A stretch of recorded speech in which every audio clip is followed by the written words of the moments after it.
it's Nicole from Sydney English Teacher, and welcome to Tongue Twister Time. Thanks for coming back.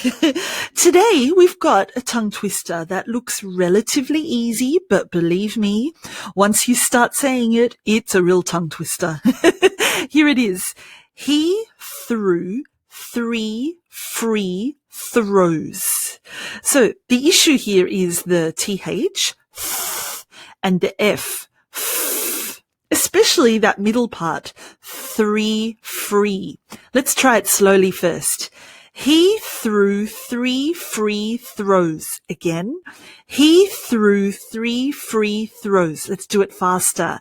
He threw 3 free throws. He threw 3 free throws. He threw 3 free throws. He threw 3 free throws. Oh, there you go. Too hard for me. Your turn. Give it a go.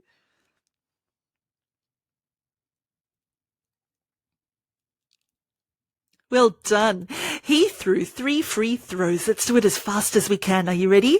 1, 2, 3. He threw 3 free throws. He threw 3 free throws. He threw 3 free throws. Wow. Well done. So that was a fun one for today. Come back again soon for another tongue twister, because I'll be here every week for tongue twister time. Thanks for listening. Keep practicing. Bye.